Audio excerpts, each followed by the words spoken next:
Hey guys, Puppy's World here once again. And as much as I'd love to leave the film playing and running for you and give you a demonstration of the Atmos system I've got going, I've got an extremely basic configuration I set up here just for this video, sort of.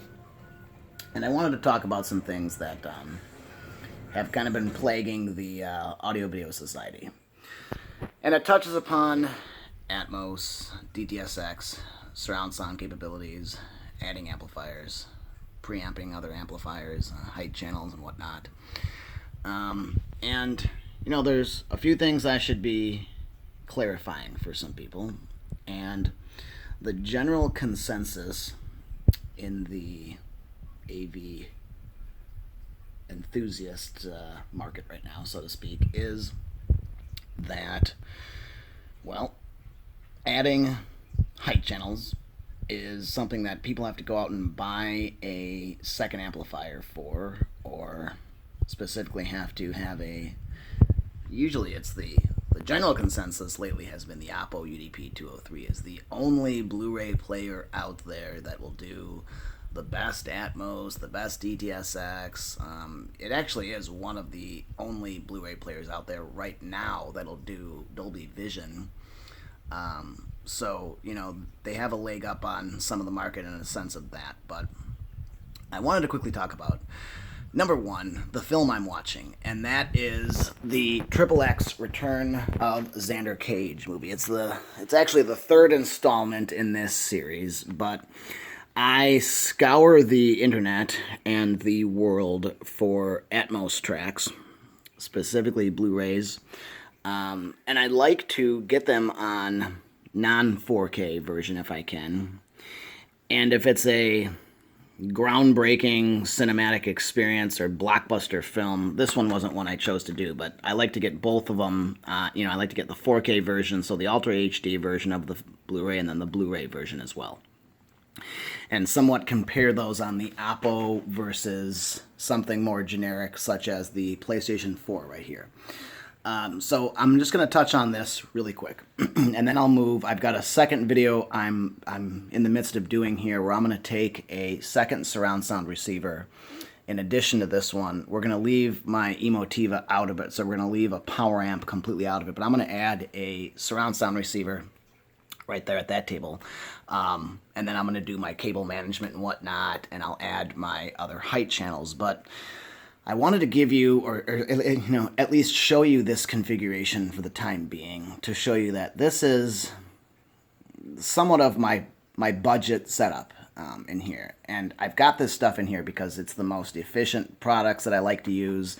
Some of the best, some of this equipment will be going into the theater. As I talked about once, I did end up buying a second pair of Prime towers to go in the theater build, and that's just taking months and months and months and months to build.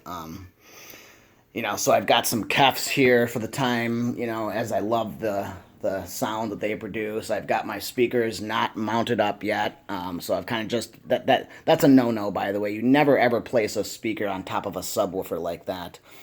I've just got it there because, for the time being, adding all of these surround channels has become somewhat difficult, hanging them up right now. So I'll be doing a video on that. I'll be doing a video on what I chose to use to actually mount the speakers, where I'm mounting them. Of course, I'm not going to be just keeping them right there. That's not the best position for them. They're not angled downward. I've talked about using an enclosured speaker before as opposed to a in-ceiling speaker. And I can tell you this, I've never actually tried an in-ceiling speaker in this room per se. I have tried in-ceiling speakers in my home before, and I absolutely hated the sound of them. I just couldn't stand it. And the reason I couldn't stand it was because the bass that they produced in the particular configuration that I had shook the ceiling tiles. And using them with ceiling tiles created just a weird, a really weird sound that I just couldn't get used to. I didn't want to get used to it, and I didn't have to. So I'm showing you this setup to show you that things are possible. There is light at the end of the Dolby Atmos tunnel, and that's not necessarily Dolby Vision, the light that you're seeing. That light you're seeing is a reflection from the damn window. But regarding the amplifiers. First off, let me say that, you know, I started talking about this. I've scoured the planet for Blu-rays that have the best Atmos tracks, and I try them out and whatnot. I'm actually waiting on Skull Island, King Kong Skull Island, the 3D version, not the 4K, but the regular Blu-ray 3D version with Atmos on it. I've heard from friends and whatnot that that's going to be a great addition, 3D-wise and Atmos-wise, so we'll have some updates for you on that one. Also, have been reviewing the Fate of the Furious Blu-ray with the DTS-X, and that track is, I have to say, this is a superb film for the sound effects.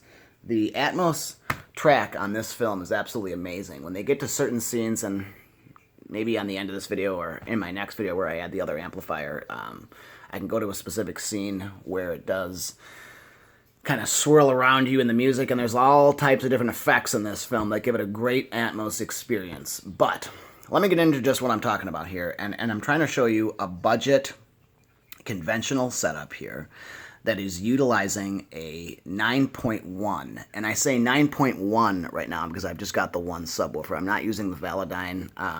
That one's actually undergoing some testing in this room currently, so I'm using him for some testing purposes and whatnot, although I love his piano gloss. He matches perfectly up in that room with my stuff, so I do have to be honest, guys, this does outperform the SVS sub, but it was a little bit more expensive too.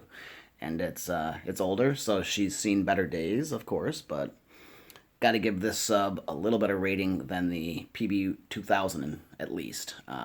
PB16 Ultra, SB16 Ultra, that would blow this guy up. But we're not there yet. We will be soon. But so let me just go off on a tangent quick, guys, and show you this stuff. I'm going to be doing a video actually titled How to Make Your Own YouTube Videos Audio. And how to do it properly and legally and without a copyright strike. So I'll be touching upon, I've chosen a music program to use. That's going to be Reason 3.0. I know I've got an old version. They've come out with 9.1 or 5. 9.0 is the demo version you're going to get. I believe 9.5 is available for demo. So I'm going to be doing a video on making your own music for your own YouTube videos and editing them, as I will be getting to doing that myself soon. So we won't be having just Blu-rays played and whatnot. There's also a music program that's made by the same company. These are designed by Windows, by the way, are designed for Windows use, by the way, not by Mac. I mean, they can be used for Mac, but I've scoured the earth also for the best music program, the most intuitive, the most efficient, easy to use, and this one you can put any song or loop or sample that you want in from any music. So if you've got a favorite song, say it's Tin Pan Alley by Stevie Ray Vaughan, right? Well, you can put a sample of that in here, convert it with the Dr. Rex loop player, put it into Reason, and then use that sample or loop or whatever, solo, whatever you want, and it's yours at that point. So no copyright strikes, so I'll do a video on that at some point. Wait for that one. And then I've just got some stuff to do with the height channels and mounting them and whatnot, and then I went ahead and actually had to make some repairs. So the other night I was busy making some repairs on some speakers. So I've got a lot of stuff I've got to do here, but we'll get to it. We'll get to all that. I've been enjoying using my very, very cheap budget turntable that I'll have to do a review on at some point, a professional review. I like pairing him up with a completely analog system as such.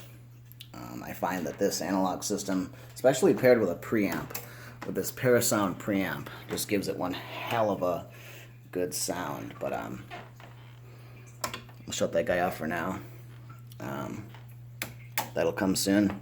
Not as interesting as the height channels, but yeah, I talked about what I'm going to be using. I'm going to be using the Sound Path wall ceiling bracket. I'm going to be going into my NHTs like that. I'm going to be using dual of them. These are pretty damn heavy speakers. I'm going to be using 2 of them. I'll talk about how I've mounted these up. And they're going to be acting as rear height channels, of course. Those are just in place temporarily. Those are the crappiest speakers I had, the lightest, cheapest ones. So I used them temporarily for height channels. Let me clarify, though, I'm going to be using a total of 5 height channels in this room. That's why I don't have the 9.2 set up currently for this video. I've got a 9.1.2. Technically, there is a 9.1.4 setup running. I've got these acting as height channels, so these are displaying height channel audio discrete too, so they're actually sending the actual height information to those speakers right now. They're just not mounted up. So once I mount them, I'll have a update video on you for that. Do a full professional review on the Atmos setup. And I'll do a video on the 9.2.4 setup. And I'll do a video on a 9.1.5 setup. That's my favorite one. I love that. However, the bass gets a little bit, taken down a notch, of course, without the two subwoofers. The one subwoofer is okay, but for the Atmos tracks, dual subwoofers is the way to go. So all the power to you. If you can get two subwoofers and a 9-channel surround setup with 4 height channels, great. I've chosen to use the actual 1 subwoofer output. There's 2 subwoofer outputs on this receiver, of course, but you've got to use one of these subwoofer outputs for a 5th height channel, and that I'm going to be using for the Voice of God, since I have actually taken this receiver and performed the Oro 3D surround upgrade, which allows us to use a Voice of God channel. That'll actually be going kind of in the center, more towards the front of the ceiling. We'll have a speaker just playing, pointing down, angled sort of in the center of the room, straight down to the listener. And I've tried it before. I've done a mock test setup with it. It's amazing. It's absolutely amazing. Since I paid the $200 upgrade fee for that receiver, it's one of the few Marantz receivers. Marantz and Denon does them, but only the flagship models is capable of doing an Oro 3D upgrade. But that's not where we're at today. Today we're at just generic Atmos setup with a 7, I don't care if you've got a 5, 7, or 9 channel or an 11 channel receiver. I'm actually utilizing the 11 channel processing on that right now with the Emotiva amp, but I can shut that Emotiva amp off for you as I started the video with it off. And it works fine. It's just as immersive. But turning him on, I hope you did notice the increase in volume, 2, the increase in clarity, 3, the increase in depth and perception of the audio, and 4, the increase in the unique sound it gave, but 5 being my favorite, the increase in immersion, the effects, the ability to hear 2 more speakers out of that powerful power amp. I do hope you noticed that when I turned that guy on, yes, it got louder, but it got more detailed, it got more clear, it got more immersive. It totally encompassed me in this feel of, wow, I'm really here, as opposed to that being off. I'm just in a normal theater. That being on, it's like I just dropped 20 hits of acid and I'm actually in the damn movie. I'm shitting you not, So, it's worth it. But I'm going to quickly talk about something first before I end this video and I actually get the damn amplifier up there and show you what happens when you connect another amplifier, another actual surround sound receiver, as opposed to a power amp or just a preamp or a pre-pro processor. So, there's been a ton of questions. I'm going to try and address them. A ton of comments I've gotten. There's questions as to how do I add channels, and how do I not take away surround channels but add height channels and whatnot. And it's kind of a complicated matter, but I'm going to try to touch upon it in several videos. Probably a total of 3 videos as I go along this little build, and I have time to kind of do things. So question 1 is, if I add a 7-channel power amp, so say I go out and buy an Emotiva BassX A700 or an A500 as opposed to the A300. The A300, for your information, is a 2-channel 150 watt RMS receiver with insane total harmonic distortion and signal to noise ratio. So that's why we get the powerful effect we do. But what happens if I go out and buy an A500 with a 5-channel receiver, or a 700 with 7 channels? Do I add 7 more channels that way? And the answer isn't always clear. In more traditional actual theater setups and builds, configurations, so large rooms that would benefit from from yielding several more speakers, even than what I've got, even than more than 11 speakers. What happens if you take a 7-channel and pre-out it through a receiver? Well, I can tell you one thing. Yes, it's possible to get 7 more speakers if you add an Emotiva, say, or Parasound or whatever have you. Say it's a 7-channel power amplifier you add, and you're sending 2 RCA pre-out signals to that power amplifier. Yes, you can connect 7 more speakers to your system. Will it be an actual discrete Atmos setup with 7 discrete channels? And mind you, channels are different than speakers. Loudspeakers produce sound. Channels are discrete audio that tells the speaker what to be playing. So channels are different than speakers, but they are. So you can add speakers and easily do so, and in a very inefficient setup. Sure. I hate doing that. I don't like doing that. Back in the day, you know, when I was younger, I would try to connect multiple surround sound receivers up to get like 22 speakers going in a really immersive setup, and I have to tell you, it just sounds like shit. It does, because you're not having 22 channels of audio. Hell no. You're only adding 7 speakers to a 9-channel setup or something, or you're adding 4 surround sound receivers to one actual input signal. The only way to get channels, guys, discrete Atmos channels or DTSX channels or Dolby Digital or True HD channels, whatever have you, you've got to actually send a pre-out signal from your main amplifier that you are going into. In this case, the Marantz SR7010 right there. You've got to have a pre-out RCA cable, and let me just go around and show you that. I know I've showed you this before, but just get an idea of what I'm exactly talking about. The pre-out section. Right here, the pre-out. And if you notice on mine, we've got zone 2, we've got zone 3, and we're very lucky to have front, center, surround backs, wides, fronts, height 1 and height 2. So we've got a lot of options. We could, you know, connect several different amplifiers to this, as we will do someday. We'll max the pre-out section out at some point, and we'll have a very, very efficient, amazing, immersive setup soon. But can we go nuts and add a surround sound receiver right there and have, say, 7 or 9 more channels? Channels, keyword being channels. And that is a hard question to answer. That's why I'm going to have to do an actual video on setting up another surround sound receiver, as opposed to a power amp. Keep in mind, too, power amp is different than receiver. Receiver is taking an input signal from that, in this case, and amplifying the signal to 7 more loudspeakers. Remember, speakers, not channels. So, I've got to inform you guys on this and let you know. I was talking about a second ago about in a more conventional theater setup, or a very large room that would require several more speakers.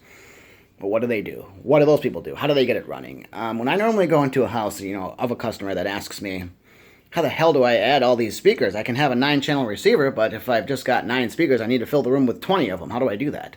The correct way to do that is to buy pre-pro stuff and separates, AV separates. And that would be by using stereo power amps or 7-channel amps and multiple of them stacked up into a rack. And then what you're doing is you're sending signals from source material, in this case, a PlayStation 4, not the PlayStation 4 Pro, mind you. And yes, I showed you we're getting 4K, and I'm getting Dolby Atmos out of a PlayStation 4. I can hook the PlayStation 3 up for you and show you that we will get Atmos. Want to bet on that? So, you know, you don't have to have the Oppo to do this, but to have channels, you're going to need something that's expensive equipment, and a lot of it. So, I will talk about that further in another video, because I've got to actually take a surround sound receiver and do it for you guys and show you that sending a pre-out section to that and a stereo configuration to that is only going to give us 2 channels. If we had a 7-channel power amp there instead of a 2-channel, we'd have to actually have 7 RCA signals going into it. If we just had 2, yes, we could add 7 speakers, but we'd just have 2 channels. So we'd have 7 speakers, but we'd have 2 actual channels. So one side would all be 1 channel and it would sound very weird, and the other side would be another channel and it would sound extremely bad and odd and awkward. So we don't want to do that. That's why I'm going to have to set this stuff up for you guys and show you that it can be complicated, but it's not so complicated that it can't be done. It can be done, and it's quite simple with someone like myself who's interested in this stuff a lot, but it can get expensive, guys. and the quality of which you do the stuff matters. I had a setup earlier where I was using my Slimline Marantz receiver up there, if you remember, on that little shelf area, and that's a 7-channel receiver, and I had pre-out sections going into that 7-channel receiver, but only with 2. So that meant that if we're sending a left and a right stereo signal from the pre-out of that, we're only going to get 2 different channels. We might get 7 speakers hooked up to that second amplifier, but we're going to get 2 channels. So that's not going to be a true Atmos setup. If the receiver we're sending the signal into from that, the second receiver is Atmos capable, then yes, then you're in luck. Then you can have Atmos set up times 2 basically, and have 7 plus 9 or 11 going, and all the power to you. But adding separate amplifiers and receivers for height effects can sometimes be a headache. And that's why I wanted to demonstrate with a different amplifier other than that Emotiva, how to properly and efficiently or effectively do so. So, wait on my next video, guys. I'll show you how to do that. But it's not difficult. It's not impossible. So we've got several different things coming up. We've got several different videos coming. Wait on that. I wish I could show you the main effects of this film here. However, I don't want to do that just yet. And, let me quickly just touch upon before this video ends on what I'm going to be doing in the next series here. So, I am going to turn off that Emotiva really quickly.